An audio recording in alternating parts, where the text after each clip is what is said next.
بسم الله والحمد لله وصلى الله وسلم وبارك على مبعوث رحمة للعالمين نبينا وحبيبنا محمد وعلى آله وأصحابه أجمعين أما بعد السلام عليكم ورحمة الله وبركاته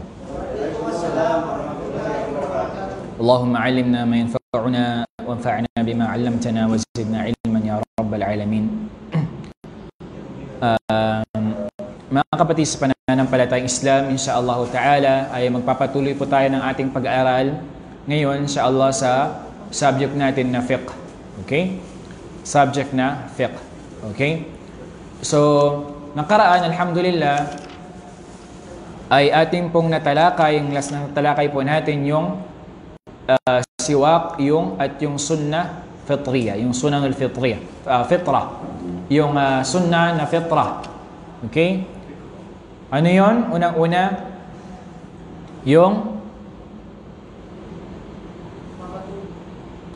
yung pag-ahit, pagtanggal ng mga buhok sa maselang parte ng katawan. Pangalawa, yung pagtanggal ng sobrang balat sa ating pribadong katawan. Pagtutoy o yung tuli. Okay? Pangatlo, yung pagbawas ng bigote. Okay? At pang-apat ay yung pagputol ng kuko. Panglima, yung pagtanggal ng mga buhok sa ating mga kilikili. At nabanggit din natin yung mga dito, alhamdulillah, di ba?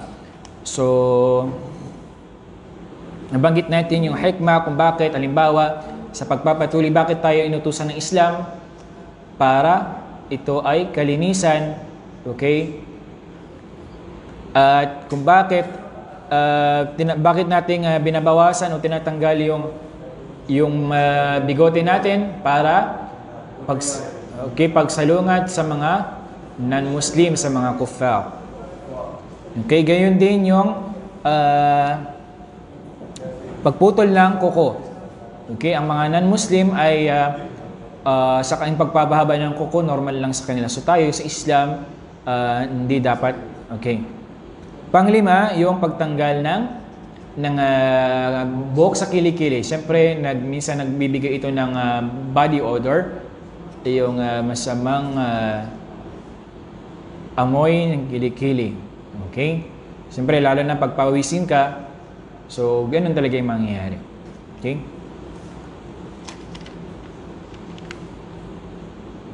So, gayon din, naumpisahan na natin dito sa patungkol sa wudu. Okay? So, ano ibig sabihin ng wudu? Paglilinis. So, yun ang kanyang meaning sa literal. Paglilinis o husnul nadhafa. Okay? Sa Islam, ano ang kanyang kahulugan? Ano ang pagpapakahulugan ng Islam sa wudu? Ito ay ang paggamit ng tubig na malinis para hugasan o linisan ang apat na parte ng katawan. Ano yon? Kamay. Okay, mukha. Yung kamay, yung ulo at yung paa. Okay. Ala sifatin makhsusa fi syar' ala wajhi ta'abbudillah. Na mayroong exclusive na katangian lang na ito ay bilang pagsamba sa Allah subhanahu wa ta'ala. Okay? Ano ang hukom nito? Ano ang pambabatas ng Islam sa wudu? Anong hukom niya? Makruh, haram? Okay. Ang kanyang hukom, ang kanyang batas sa Islam ay wajib. Ano ibig sabihin ng wajib? Obligado. So, once na ikaw halimbawa, umihi ka dumuwi ka, o may lumabas na hangin sa iyong okay, kailangan mong magwudu bago ka magsala. Okay? So ano ang ating batayan? Sinabi natin, anumang gawaing pagsamba sa Allah na walang dalil, walang katibayan, ay hindi natin pwedeng gawin. Anumang gawaing pagsamba na walang katibayan, hindi natin pwedeng gawin. So, ano ang katibayan? Sinabi ng Allah subhanahu wa ta'ala, Ya ayyuhalladhina amanu, idha qumtum ila salati faghsilu wujuhakum wa aydiyakum ila al-marafiq wamsahu bi ru'usikum, okay? Wamsahu bi ru'usikum wa arjulakum ila al-ka'bayn. Sinabi ng Allah subhanahu wa ta'ala, o kayong mga mananampalataya, idha qumtum ila sala, kung kayo ay magtatayo ng pagdarasal, faghsilu wujuhakum, hugasan ninyo ang inyong mga mukha. Okay? So inshallah mamaya babanggit natin yung sifa, yung katangian ng kung saan nga banda dapat. Okay?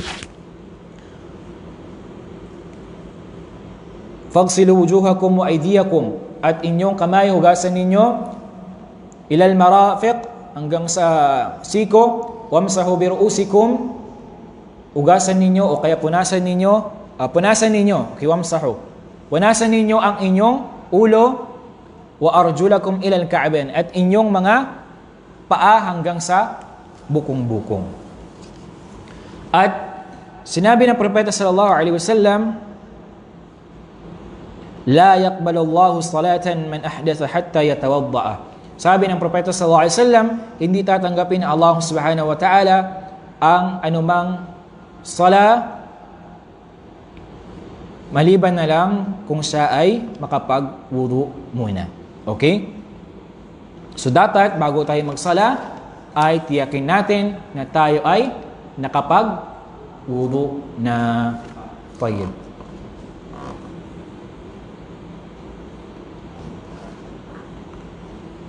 Pangatlo, dito tayo sa syurut. Ano ibig sabihin ng syurut?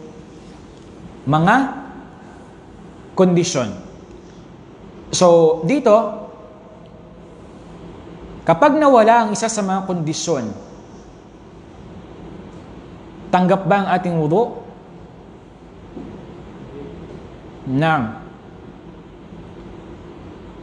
Hindi. Kailangan makompleto itong mga kondisyon na ito. So, unang-una ay kailangan al-Islam. So, anong tinutukoy dito sa al-Islam? Kailangan Muslim. Okay? So, ibig sabihin nun, hindi pwede ang non-Muslim. Okay? Ibig sabihin nun, hindi din tatanggapin sa kanila. Magsama siya ganyan, magsala.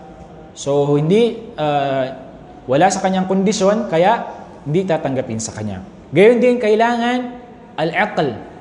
Kailangan mayroong tamang pag-iisip. So, hindi doon papasok ang majnun. Ano yung ibig sabihin ng majnun? Baliw o kulang ang pag-iisip.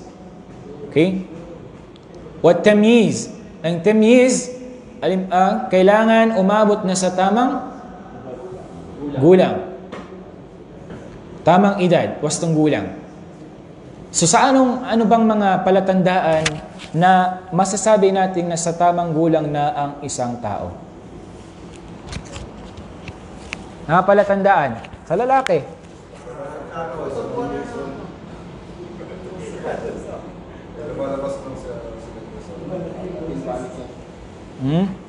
Ay, akil balik. Anong palatandaan?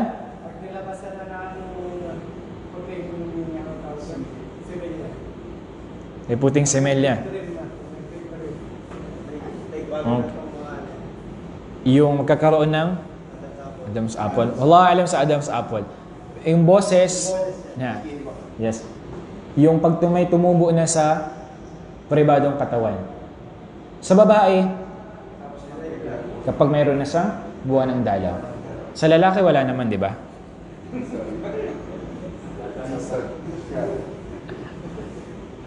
Okay.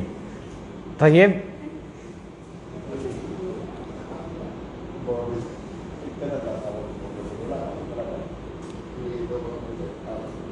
So, pangalawa, una-una, kailangan slim, may tamang pag-iisip, nasa wastong gulang. Pangalawa, an-niyya. Intensyon. So, paano ba ang dapat ng intensyon? Aywa? Paano ang tamang intensyon kapag tayo ay magwuwudu? Pwede ko bang sabihin, niyati atawadda.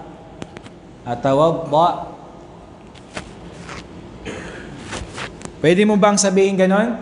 Sabihin mo, magwuwudu ako para magsagawa ng gawaing pagsamba sa Allah. Aywa, Masya Allah. Sabi ni Brother Yusuf, hindi mo na kailangang sabihin o bigkisin o banggitin yung niya mo. Saan lang dapat? Sa puso. Okay, hindi po tama yung niya, nakikita natin na binabanggit pa. Sapat na po sa ating puso. Okay?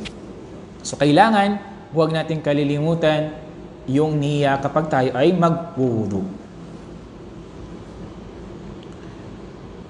Kasi karamihan ganun, lalong-lalo na yung mga tabi lang, pasagtabi, yung mga kamaasan, yung mga matatanda na nakasanayan nila, yun po talaga ang kanilang ginagawa.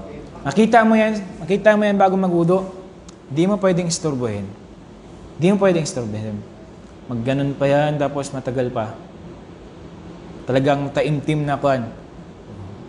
Makita mo kon. Ganon yung tapos binabanggit nila. So, hindi po yun siya. Hindi po yun siya. Pinapahintulutan sa Islam. Pangatlo, yung al-ma'ut tahur. So, kailangan malinis siyempre yung tubig na gagamitin natin. Pang-apat, kailangan nating tanggalin yung mga bagay na makakahadlang sa pagbasa ng ating mga katawan, bahagi ng katawan. Anong halimbawa nun? Relo, singsing,